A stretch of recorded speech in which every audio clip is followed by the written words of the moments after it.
nós tratarmos do tema conexão horizontal, salvando o casamento.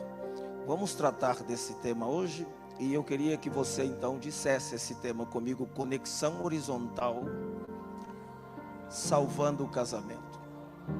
Vamos ler 3 textos bíblicos, 2 no Antigo Testamento e 1 no Novo.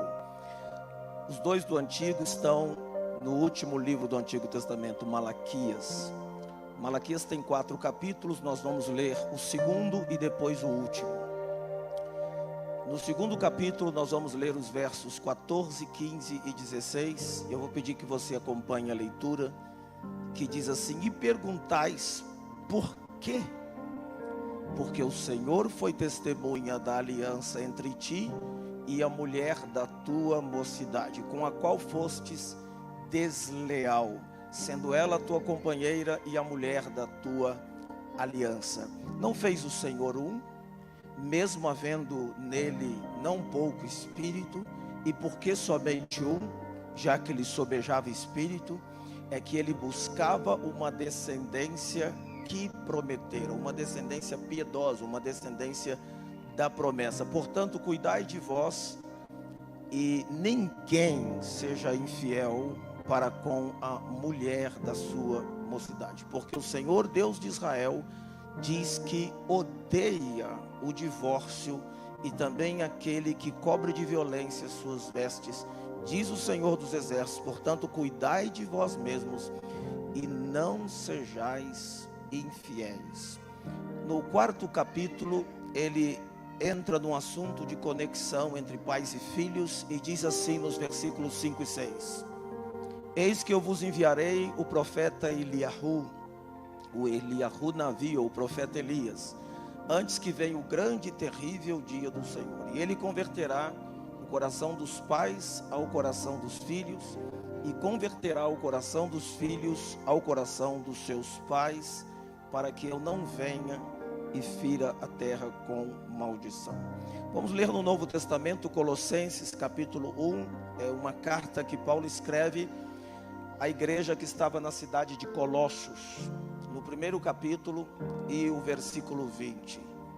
E havendo por ele feito a paz pelo seu sangue, ou o sangue da sua cruz, ou o sangue que derramou na cruz, por meio dele reconectasse ou reconciliasse consigo mesmo todas as coisas. Quantas coisas?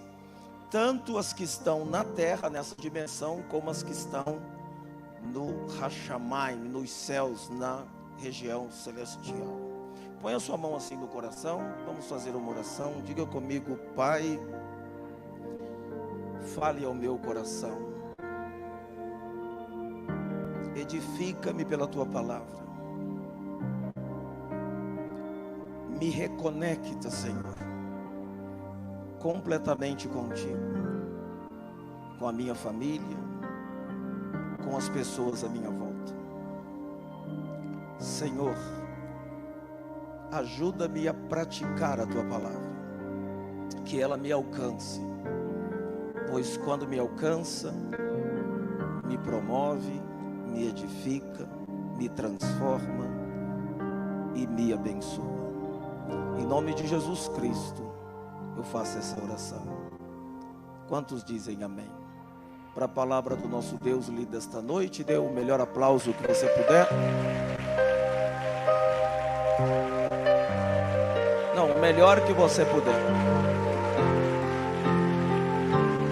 Não deixa a tua boca fechada enquanto aplaude a palavra de Deus. Amém. Nós vivemos um tempo impressionante. Uma pessoa tem uma caixinha como essa, e ela digita algo nessa caixinha, e 3 minutos depois, como num passe de mágica, um carro aparece na tua frente. Você entra no carro e o motorista te leva até o seu destino. E o motorista não precisa conversar com você, porque ele também tem uma caixinha dessa e já está toda a informação ali. Você, quando sai do carro, não precisa contaminar a sua mão com dinheiro por causa dos vírus e bactérias. para pagá-lo. Você simplesmente sai do carro e vai embora, porque de uma forma impressionante o dinheiro já saiu do seu banco, da sua conta, e foi para a conta dele. Aliás, foi para a conta da empresa, e um pouquinho escorregou para a conta dele. E se você mora na Flórida, aonde? Na Flórida, então o carro pode aparecer na sua frente sem motorista. Porque essa semana o Elon Musk da Tesla colocou 200 táxis robôs para fazer um teste na Flórida. Então você digita nessa caixinha, o táxi aparece na sua frente, não tem um motorista, você vai vendo o volante virando de uma forma fantasmagórica, e o carro te deixa no seu destino sem que você precise dizer nenhuma palavra. Que tempo impressionante. Tudo isso é possível por causa de uma coisa chamada conexão. Chamada o quê? Conexão é o que Jesus veio fazer aqui na terra 2000 anos atrás. A cruz se levantou como uma antena a nível muito acima de 5G, plugou na sala do trono e nos nossos corações, e nos conectou pelo seu sangue com Deus, pelo Espírito Santo, e nos conectou com a nossa família. Jesus veio ao mundo, diz a Bíblia Sagrada, em Atos 3:21, que ele veio com o objetivo de conexão, e agora ele está à direita de Deus, e Atos 3:21 diz: o céu está retendo ele até os tempos da restauração de todas as coisas de que Deus falou pela boca dos santos profetas desde a antiguidade.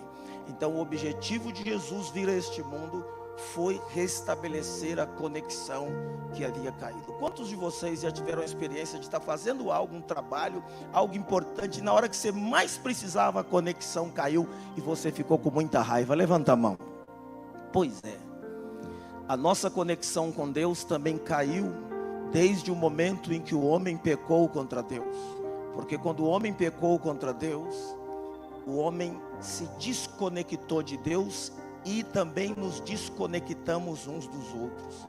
Foi quando se estabeleceu o distanciamento, a separação, o ódio, a raiva, as intrigas, as brigas, as rusgas, as amarguras. Deus detesta desconstruções, Deus detesta distanciamento, Deus detesta o silêncio que se torna condutor de suspeições, Deus detesta o divorciar de alma, Deus odeia o repúdio, o rechaçar,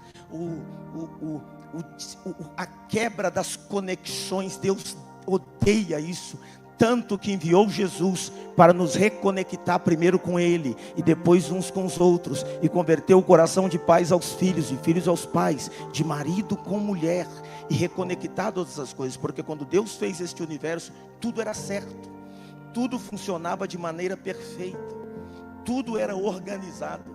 A terra nem produzia espinhos nem abrolhos, os animais não se devoravam uns aos outros, os animais se alimentavam como vai voltar a ser no milênio, onde o leão e o boi vão comer palha juntos, onde uma criança vai enfiar a mão no buraco onde tem uma cobra, e a cobra não vai morder a criança, porque o governador da terra toda vai estar sentado em Jerusalém num trono e vai estar reinando por 1000 anos, e a cobra sabe que não pode morder a criança, não é porque Bolsonaro não gosta, é porque Yeshua HaMashiach não aceita, e o leão vai comer palha com o boi, e uma criança vai sair com um leão pela rua. Você imagina, você vai poder passar a mão assim no leão, vai, Totó, cumprimenta aí o fulano, de boa.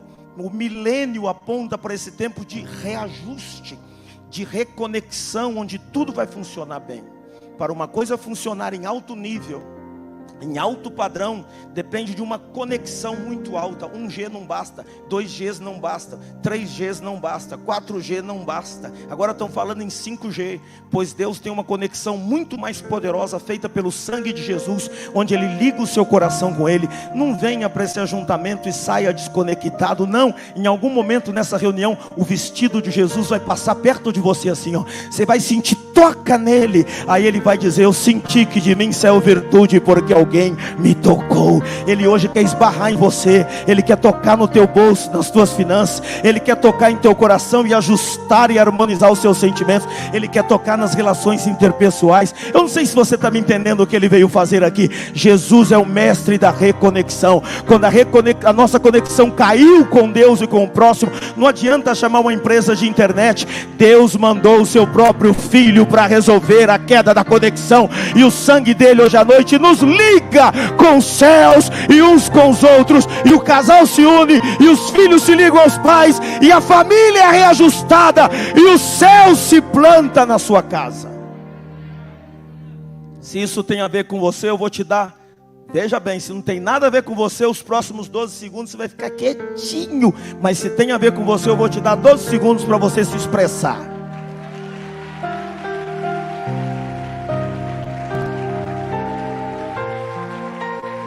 Não deixa a máscara te impedir. Não deixa a máscara te dar um cala a boca. Se expresse, se tem a ver com você. Se não tem nada a ver com você, fique quieto. Ah, tem nada a ver com Deus, eu não quero. Mas se é com você, faz alguma coisa aí. Aleluia. Aí vem Malaquias, o último livro do Antigo Testamento, na sua Bíblia. E do 2º capítulo, aliás, no 4º capítulo, no verso 6, o último versículo, ele diz: e converterá o coração dos pais aos filhos, e dos filhos aos pais.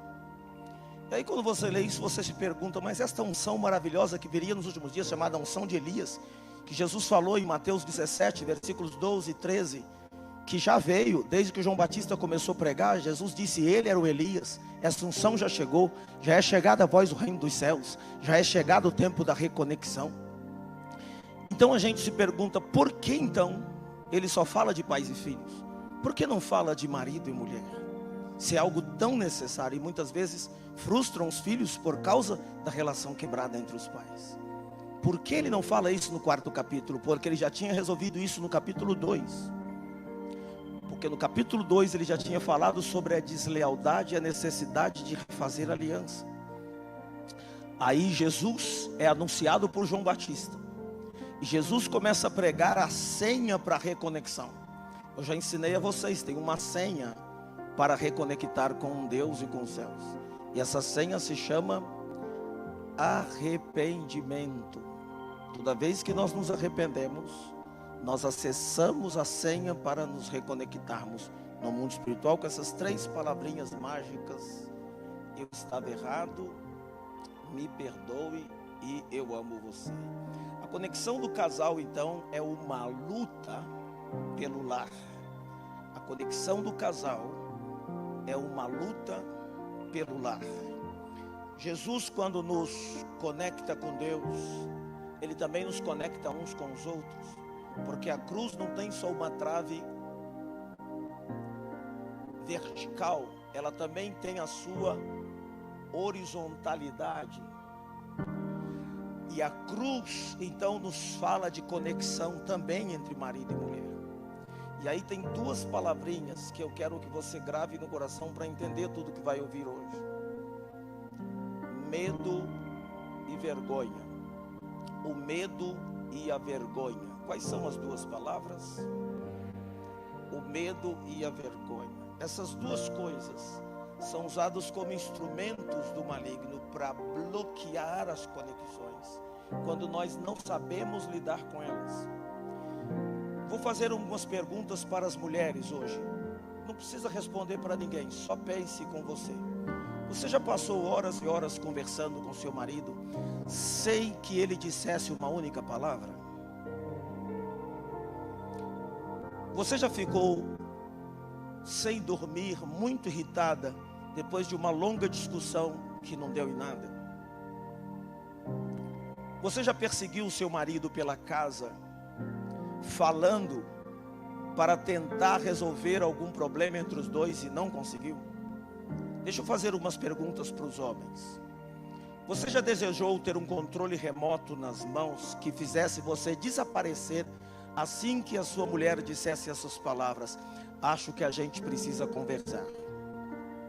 Você já tentou mudar de assunto no meio da conversa com a sua mulher sem que ela percebesse? Você já ficou frustrado porque terminou aquela conversa inútil aos berros e dizendo: você nunca está satisfeita com nada? Por que isso acontece? Isso acontece por causa da desconexão que se estabeleceu. E a desconexão traz todos os outros problemas que vocês têm. Preste atenção no que eu vou lhes dizer, vocês que estão aqui e você que está em casa. Não é uma questão de comunicação, é uma questão de conexão. Eu sei que isso choca, porque a vida toda a gente aprende que é um problema de comunicação. Vocês não estão se comunicando, tem que se comunicar mais. E quanto mais tenta se comunicar, pior fica. Ainda que eles tentem se comunicar na hora da oração, briga até orando. Então vamos orar para ver se resolve.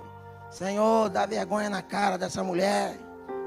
E ela do lado de lá: queima ele, Jesus. Vira uma guerra. Não é uma questão de comunicação, é uma questão de conexão. Escute, as 3 palavras que o marido mais teme são essas que eu vou colocar aqui atrás para você. Querido, precisamos conversar. Porque discutir a relação tem uma probabilidade maior de piorar a relação do que de melhorar. Às vezes, a melhor coisa é não discutir a relação, é se reconectar. Por que a maioria das mulheres querem conversar sobre a relação? Os maridos não entendem. Vou explicar hoje para vocês, maridos. Por que a maioria das mulheres querem conversar? Porque elas estão tristes e elas querem se sentir melhor. E a conversa faz com que ela se sente melhor. A mulher, ela tem a necessidade de, quando você converse com ela, você olhe para ela. Desde bebê as meninas são assim, elas não têm problemas de ficar olhando para você muito tempo. Mas um menino, mesmo um bebezinho, você ficar olhando para ele muito tempo, ele desvia o olhar. É uma coisa da natureza que Deus fez assim. A mulher não tem problema. Então a mulher às vezes fala assim com o marido: eu estou falando com você, você está me ouvindo? Ele diz: estou. Ela diz: então olha para mim. Quem sabe do que eu estou falando? Não precisa se manifestar. Se manifestar a gente expulsa. Então não pode manifestar, porque a gente já começa com o ministério do cotovelo. Recebe você. Aí vira uma confusão. Não é para ter nenhuma reação. Só escute. Ok? Por que a maioria dos homens, a mulher não entende isso? Preste atenção, mulher. Por que a maioria dos homens não querem conversar sobre a relação? Porque conversar sobre a relação faz com que muitas vezes eles se sintam piores do que antes. Então eles preferem não conversar. O resultado disso é queda na conexão. Qual é o resultado? Qual é o resultado? Essa falta de conexão vai gerar como resultado 2 coisas. Por isso eu chamei sua atenção: medo e vergonha. Quais são as 2 coisas? Medo e vergonha. Os 2 sentem essas 2 coisas, mas a mulher tem mais dificuldade a lidar com o medo e o homem mais dificuldade e ojeriza da vergonha. Mas os 2 lidam com as 2 coisas. A desconexão, esse desplugar, essa quebra, vai gerar como consequência solidão, discussão, decepção, desprezo, ressentimento e muitas vezes, por fim, separação. Não precisa ser assim. Quando se entrega esse tipo de coisa, há uma descarga absurda de cortisol e o homem não suporta aquilo, e para fugir dessa descarga, desse tipo de hormônio do estresse, ele evita discutir a relação. A gente chama isso de estresse crônico, quando ele se repete. O estresse crônico é gerado pela falta de conexão e tem origem na diferença sutil na forma como esses dois seres, homem e mulher, masculino e feminino, vivenciam medo e vergonha. Medo e vergonha. Homens, vocês sabiam que o verdadeiro motivo pelo qual as mulheres querem discutir a relação é porque elas sentem falta da conexão que as deixa ansiosas e mais intimamente isoladas e com medo. Mulheres, prestem atenção. O verdadeiro motivo pelo qual o homem não quer discutir a relação deve ser o fato dele perceber a insatisfação sua como mulher, e isso faz com que ele sinta vergonha de ver você insatisfeita. O resultado para os dois é o seguinte: a vergonha dele é grande demais para ele perceber o medo dela, e o medo dela é grande demais para ela perceber a vergonha dele. E quando ambos tentam aliviar esses sentimentos, conversando ou não conversando, por não haver conexão, acabam partilhando decepção e mágoa. Um casamento pode fracassar por causa do medo e da vergonha, por não saber lidar com o medo e com a vergonha, ou a família pode vencer e ser feliz. A sua família vai vencer e vai ser feliz. Apóstolo, mas do meu tataravô deu tudo errado, do meu bisavô deu errado, dos meus pais deram errado, e agora eu estou casando e já estou sentindo um negócio ruim. Fique calmo. Jesus veio para a reunião hoje à noite. Uma gota do sangue dele vai entrar na corrente sanguínea de toda a sua família, e a partir de você, as famílias serão unidas, ajustadas, felizes, abençoadas e cheias de Deus, porque o que Deus fez funciona e a família funciona. Dá um aplauso para Jesus, o conector.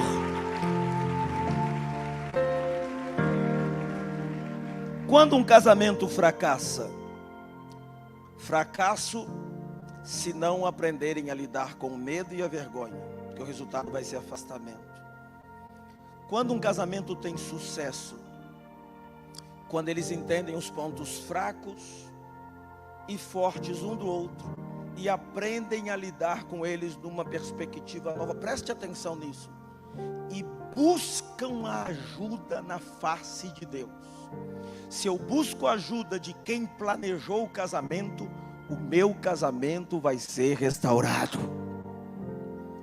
Agora, se você fizer isso, buscar ajuda em Deus, a conexão vai ser restabelecida, e a casa se encherá de alegria, esperança e vida. A gente não pode brigar contra a pesquisa.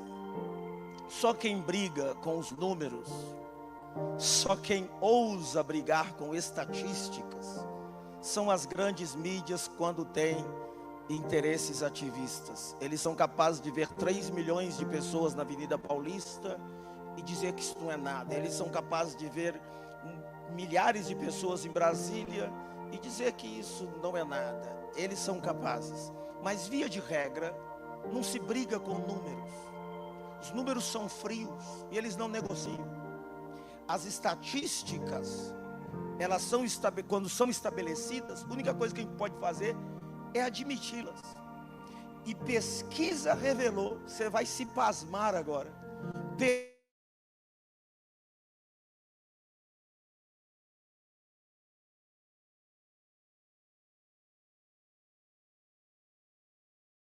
dos casos, os homens consideram eles não falam muito, mas na maioria dos casos, a pesquisa revelou, os homens consideram suas esposas melhores amigas, confidentes mais íntimas, as pessoas mais importantes de suas vidas. A maioria está satisfeito com a aparência de suas parceiras e não querem que a sua mulher mude de aparência.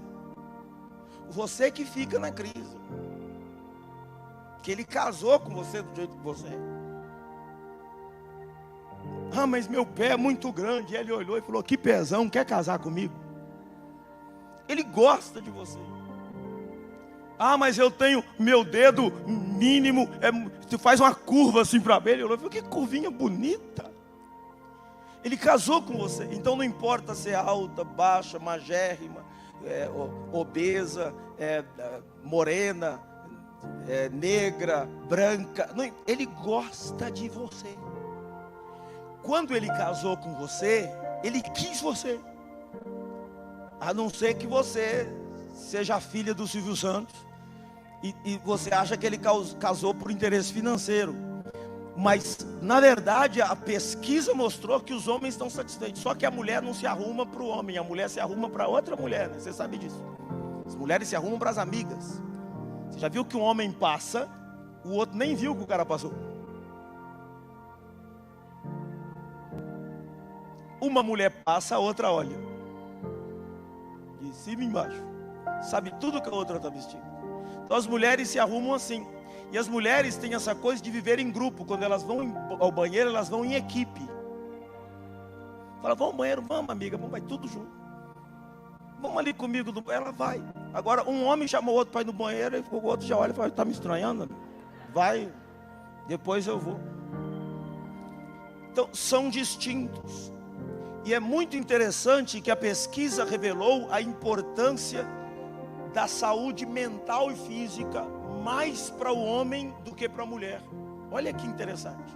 A pesquisa mostrou, Steven Stone, que ele é um colaborador do New York Times, também do Washington Post, ele descobriu por experiências clínicas que relacionamentos sólidos são mais importantes para a saúde do homem do que para a saúde da mulher. Olha o que ele descobriu, que homens divorciados não vivem tão bem como as pessoas falam. Isso é falso. Diz ele que homens divorciados não vivem muito tempo como se pensa. Homens divorciados não têm a mesma qualidade de vida dos homens casados. O pastor Márcio estava aqui de manhã e disse, aleluia. Vou dar uma chance para os homens que estão aqui casados, para a mulher ficar todo mundo. Homens casados, homens divorciados não têm a mesma qualidade de vida dos casados.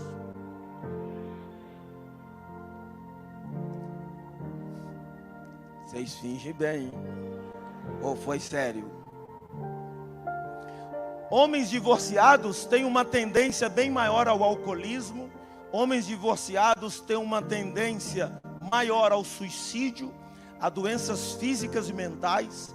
Tem uma tendência maior a doenças físicas e mentais e também a demissões de emprego.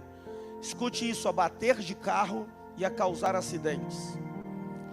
Perdem contato com os amigos, deixam de lado o convívio social e religioso, tendem a se isolar, a não ser por um convite ou outro esporádico de um amigo para bebidas. Eles perdem o senso de significado e propósito. E Steven Stone termina dizendo que sem uma parceira, homens simplesmente se arrastam pela vida atrás de uma costela. Vou dizer de novo que tinha uma pessoa falando com a outra e a outra perdeu esta frase. Eu quero que você pegue esta frase. Ele disse que homens divorciados simplesmente se arrastam pela vida em busca de uma costela. Deus quer te mostrar hoje à noite que viver com o mesmo romantismo e amor que vocês tinham no início é coisa real, não é conto de fadas. É possível porque Deus planejou isso e o sangue de Jesus reajusta famílias e refaz casamentos. Posso ouvir amém? Dá um aplauso para esse Jesus.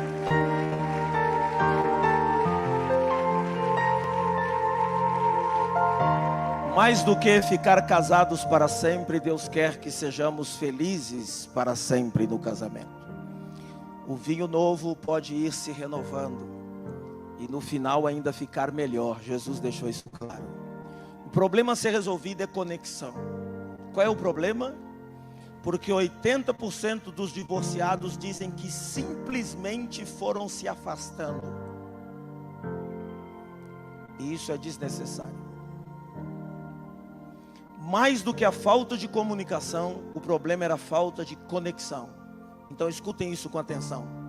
Vocês não estão desconectados porque têm uma comunicação deficiente. Vocês têm uma comunicação deficiente porque estão desconectados. Eu vou repetir. Vocês não estão desconectados por terem uma comunicação deficiente. Vocês têm uma comunicação deficiente por estarem desconectados. Mas essa noite, Deus vai plugar tudo de novo em nome de Jesus. Dê um aplauso para Jesus bem forte, de fé. Pergunta que o casal tem que fazer esta noite é essa: como perdemos a conexão? Como que a conexão caiu? Porque se as coisas estão ruins agora, é importante se lembrar que nem sempre as coisas foram assim. Vocês já foram tão apaixonados que era difícil terminar a conversa. Você ia deixar ela no portão de casa e o pai tinha que vir lá de dentro e dizer: já deu a hora, senão vocês não iam embora. Você não via distância para encontrar com ela. Para desligar o celular, agora já estou falando mais modernamente, é uma guerra. Desliga você, não, desliga você, não, amor, vai você, não, tchau. Onde que caiu essa conexão? Houve um tempo de uma profunda conexão e caiu. Eu tenho que descobrir aonde e como. Em algum momento ela caiu. Preste atenção, tanto homens como mulheres. As mulheres têm um problema com o medo da solidão, via de regra, tá? Tanto homens como mulheres não gostam da solidão, mas as mulheres, elas reagem de uma maneira diferente que os homens em relação à solidão. O desconforto da mulher é maior do que o desconforto dos homens quando elas estão sozinhas. A qualquer sinal de indisponibilidade do homem, a mulher se sente assustada ou magoada. Vou te dar um exemplo bem prático para você entender. Você liga para a sua mulher, ela não atende. E a sua mulher diz assim: eu estava fazendo as unhas. Aí você diz: tudo bem. Mas se a mulher liga para o homem,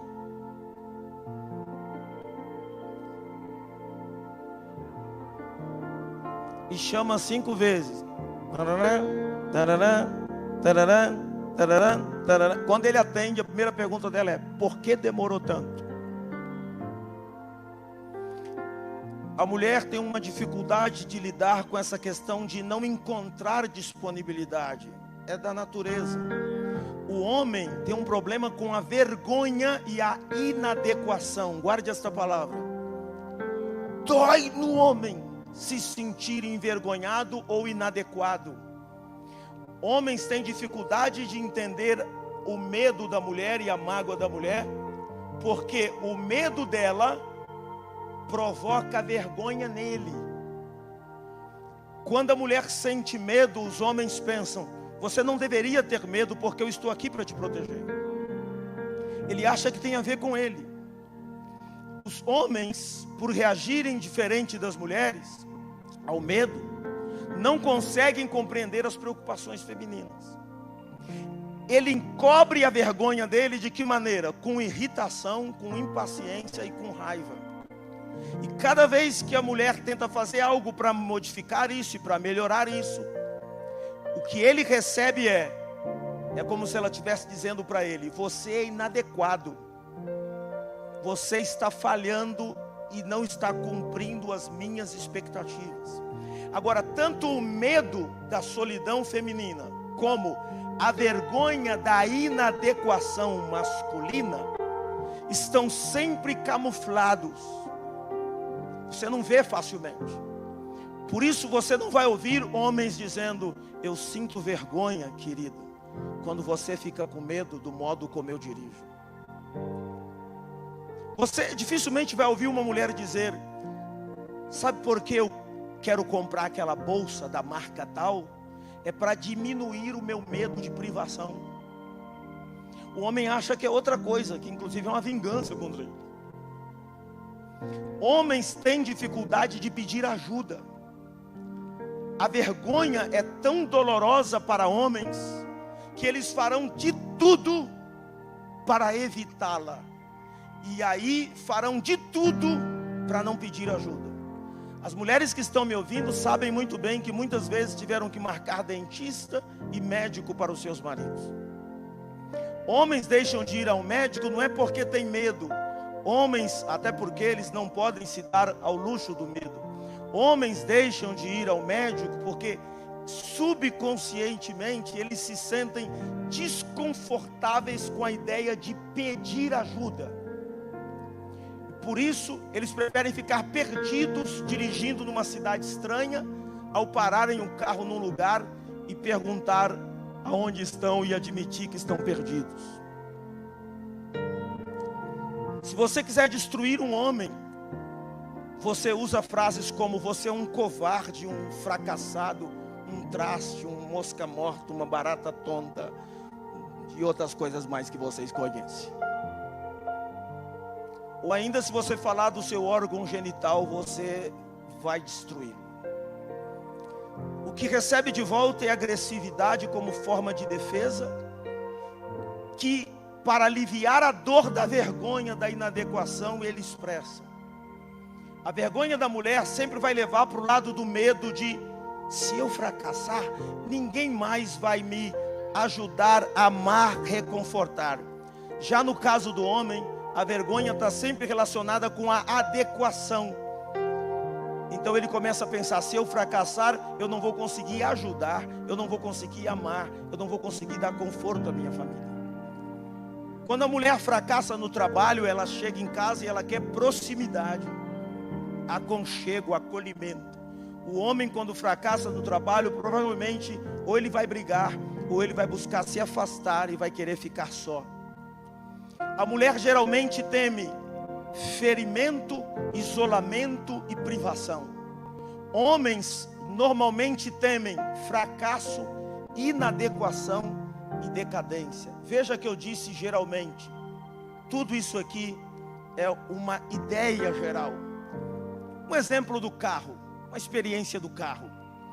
A mulher fica assustada com um barulho que ela escuta repentino enquanto o homem está dirigindo o veículo. Ou com algo que ela vê na estrada, ela toma um susto.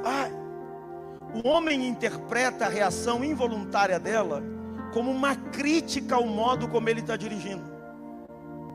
Ele fica irritado e dirige com mais agressividade em resposta.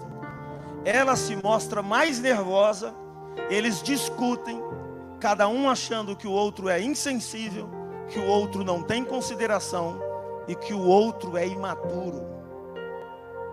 Um exemplo na rua, que aconteceu comigo e com a minha esposa, por exemplo, no centro do Rio de Janeiro, quando fomos no Teatro Municipal do Rio de Janeiro assistir uma orquestra sinfônica. Ela tinha esse sonho, eu a levei. Parei o carro no estacionamento, demorei a admitir que estava perdido. Depois de rodar bastante, falei: eu conheço aqui igual a palma da minha mão. Ela olhou para mim e disse: você não conhece a palma da sua mão direito, amor? Aí eu achei o estacionamento e eu fiz um comentário com ela: vamos passar rápido por aqui que esse lugar é perigoso. Eu não vou contar o resto da história, que eu vou tirar a sua atenção da mensagem. Então deixa eu falar de uma maneira geral. Caminhando pela rua, o homem anda com a sua mulher por uma rua escura. Aí ela fica com medo. Quando ela fica com medo, ele interpreta que o medo dela é uma crítica à capacidade protetora dele. Está preocupada com o quê? Eu estou aqui para cuidar de você. Se a mulher for grosseira, ela ainda pode falar: é por isso que eu estou. Com o tempo, ele começa a rejeitar a ansiedade da esposa para se proteger da vergonha dele. Como consequência, os dois se sentem mais isolados no relacionamento e a desconexão se estabelece. A única proteção real contra a solidão, preste atenção nisso, estou chegando no final. A única proteção real contra a solidão é a conexão íntima, e que é feita pelo poderoso sangue de Jesus que está aqui conosco nessa reunião. A única proteção contra o medo é o amor que lança fora o medo. A única proteção contra a vergonha é a fé que vence o mundo. Essa é a vitória que vence o mundo. Medo e vergonha nos impede de vermos um ao outro como são. E o pré-requisito para ouvir ou sentir-se seguro, e é difícil sentir-se seguro quando você deixa o medo e a vergonha tomarem conta de você. Mas hoje o sangue de Jesus tem poder para restaurar as relações das famílias. Agora deixa eu dizer algo a vocês. A conexão da família começou assim. Antes da fundação do mundo, Deus entregou Jesus na cruz. Está escrito na Bíblia, o cordeiro que foi morto desde a fundação do mundo. Tudo que Deus criou, Ele criou assim. Haja isso, haja aquilo outro. Hajam seres marítimos, hajam plantas de toda espécie, toque de caixa. Haja isso, espalhou as estrelas. Mas quando Ele foi fazer você, a Trindade fez uma reunião. Está na Bíblia, o Pai, o Filho e o Espírito Santo se reúnem. Fala no plural. A palavra está façamos, é no plural. Porque Deus sabia que o homem ia se desconectar. Deus sabia que haveria a queda da raça humana. A raça humana é caída. Por isso que as coisas são como são. Por isso que algumas células de repente viram cancerígenas, do nada. Por isso que existe essa quebra no universo, esses desajustes, os espinhos e abrolhos que você vê, social, cosmológico, tudo, físico, familiar, é por causa da queda. A humanidade é caída. E Deus, sabendo que a humanidade ia cair, como resolver o problema? O único jeito era um dos homens salvando todos os outros, já que são geração. E como que um homem ia salvar todos os outros? Não tem como. Então eu creio que Jesus se levantou na reunião da Trindade. Vamos fazer ou não vamos? Porque eles podem querer se desconectar de nós. E vão sofrer eternamente. E haverá choro e ranger de dentes. E Jesus olhou para esse planetinha nosso e disse para o Pai: Pai, eu irei lá embaixo e vou reconectar eles conosco e uns com os outros pelo meu sangue. O Espírito Santo disse: eu desço e te dou cobertura. Na hora que você sair do batismo, eu vou descer em forma corpórea de pomba. Jesus disse: combinado. E aí a Trindade disse o que está na sua Bíblia, lá no Bereshit: façamos o homem a nossa imagem, conforme a nossa semelhança, e domine ele sobre os peixes do mar, sobre as aves do céu, sobre os animais da terra. E quando eles se desconectarem, o meu filho Jesus vai resgatá-los, e eu os reconectarei comigo outra vez. Por isso, olha aqui para mim. Eu creio que nessa hora caiu a gota de lágrima do Pai. E o cordeiro naquela hora já estava sendo entregue para o sacrifício para nos salvar. Por isso, há 2000 anos atrás, Jesus desceu as escadas da humilhação e veio aqui na terra para nos reconectar. A sua família não precisa ficar quebrada. Eu vou falar de novo. A sua família não precisa ficar quebrada. E hoje de manhã, quando eu terminei, os que estavam aqui de manhã, que são da equipe, sabem disso.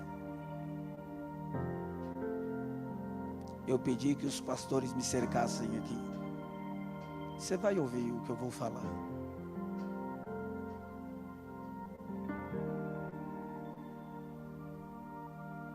Você que está em casa precisa ouvir isso também. Porque alguns de vocês gostam de usar partes da Bíblia que vocês gostam, mas não olham ela inteira. Eu vou te mostrar ela hoje. Sua família não precisa ser quebrada. Deus quer a restauração completa da sua família. Jesus Cristo esteve aqui há 2000 anos atrás para, com o seu sangue, nos reconectar com o Pai e nos conectar marido e mulher, como em Malaquias 2, reconectar pais e filhos, como em Malaquias 4. E tudo isso é feito com o sangue de Jesus, que nos deu o ministério da reconciliação, o ministério da reconexão. Eu estou aqui falando para você se reconectar com Deus e se reconectarem um com o outro, num nível muito acima do 5G. num nível que você não vai precisar nem de motoristas físicos. O volante da sua vida vai se mover, e o próprio Espírito Santo, Ruach HaKodesh, vai conduzir sua família, e a sua família vai ser tão feliz como você jamais imaginou que seria possível. Mas você precisa ouvir umas coisas que as pessoas fogem delas. Estão em Malaquias, capítulo de número 2 e o versículo 16. Deus odeia o divórcio, porque o Senhor Deus de Israel odeia o divórcio.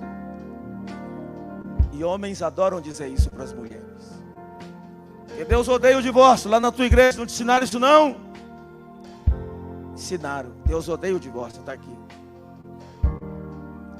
Odeia tanto o desplugar, o desconectar, o desconstruir, o se afastar, que enviou Jesus. Mas Deus não odeia só o divórcio. A gente tem que aprender a ler tudo.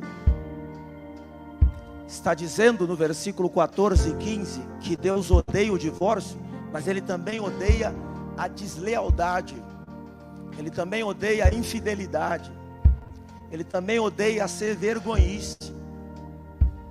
É fácil dizer para outra ou para o outro: Deus odeia o divórcio, quando você está se relacionando com outras pessoas. Você está sendo desleal. Deus odeia também a deslealdade. Por isso Jesus Cristo disse: aquele que separar da sua mulher, a não ser em caso de infidelidade, porque Ele sabe que em caso de infidelidade é uma situação aonde não são dois numa só carne, é todo mundo num grande açougue. O cara tem 15 mulheres, não dá conta de uma, mas quer fazer charme.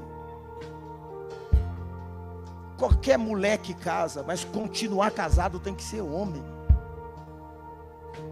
Qualquer menina se encanta e se apaixona, se continuar casado, tem que ter integridade, amor, força de vontade, conexão. E escutem, Deus odeia o divórcio. Está no verso 16. Olha aí na sua Bíblia. Mas Ele odeia também a violência. Está aqui, ó. Porque eu, Senhor, odeio o divórcio, e também aquele que se veste de violência, eu também odeio. Você está me ouvindo ou não?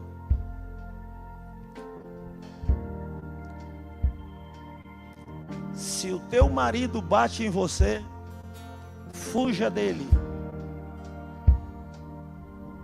Se o teu marido te espanca, larga ele e denuncie. Vai nas autoridades e diz: esse cara está me batendo, vai me matar. Ué, apóstolo, Jesus também não sofreu? Ele era casado com quem? Mas não é para a gente levar a cruz não é isso não. A cruz é o sofrimento.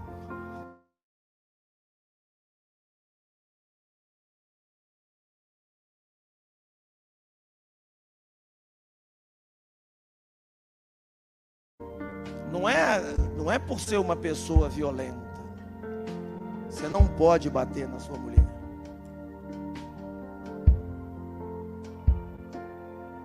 Sua força física é diferente. Pelo menos normalmente. O homem é mais forte fisicamente normalmente que a mulher, por uma questão de testosterona. É uma questão hormonal.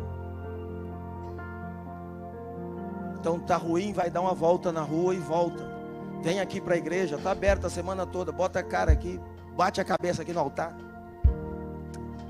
E chora: Deus, estou com raiva, eu quero matar ela, mas não vou não. Aí bate a cabeça aqui. Mas não agrida a sua mulher. Não bata nela. Não maltrate ela. Não humilhe ela. Proteja ela. Faz ela se sentir segura do seu lado. Amém? Tem homem que vai querer me pegar na saída. Final do culto da manhã eu disse: pastores, me cerquem aqui e me protejam, por favor. Mas só tinha gente boa na reunião. Deixa eu te contar uma coisa, você que está aqui, você que está em casa. Se o seu marido te bate e você quer continuar com ele, vou falar igual os programas de perguntas e respostas. é por sua conta e risco. Mas Deus te dá direito de fugir com a tua vida. Jesus falou: se te perseguirem numa cidade, fuja para outra. Instinto de sobrevivência é bíblico. Fuja.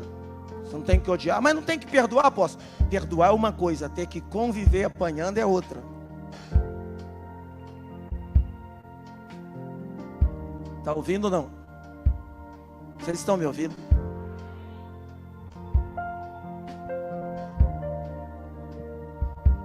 É muito feio um homem bater em uma mulher.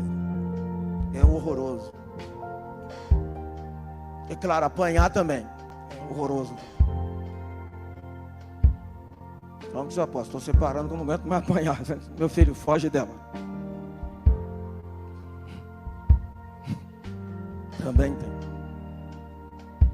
Agora olha aqui para mim. Apóstolo, mas não tem jeito de uma pessoa assim ter um casamento agressivo que o cara bate. O cara é um covarde, batia na mulher, mas parou e mudou e viveram felizes para sempre. Não tem? Tem. Meu pai, quando era ímpio, era agressivo com a minha mãe. Batia nela. Mas meu pai se converteu. Nunca mais foi agressivo. Morreu aos 84 anos de idade, com 58 anos de casado. Se você tem uma chance de mudar, mude de vida. Está me ouvindo? Agora, se você quer continuar, claro, é por sua conta e risco. Deus me disse essa semana. Ele disse: eu quero que você faça uma reunião diferente. Eu disse: apóstolo, eu disse: Senhor, eu sou apóstolo do teu povo.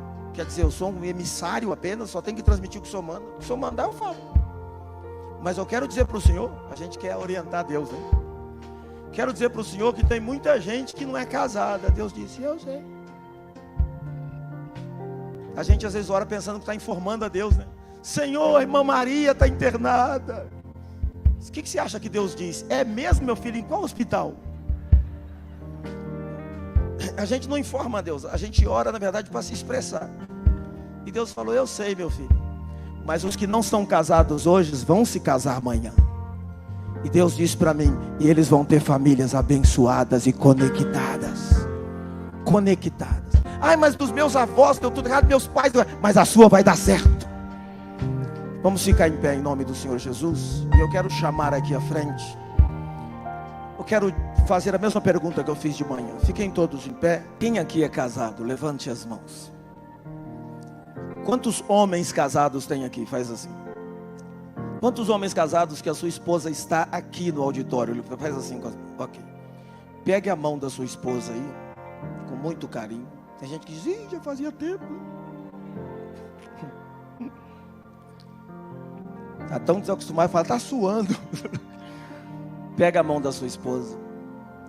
E como o homem da família, que protege, não é homem para mandar, para oprimir, não, é para servi-la. Lavar a louça é parte da família. Não é assim: vou lavar a louça para você. A mulher fica pensando: será que só eu que uso? Não, é lavar a louça para a família. Então ser homem é liderar, é diferente de oprimir. E liderar tem a ver com servir.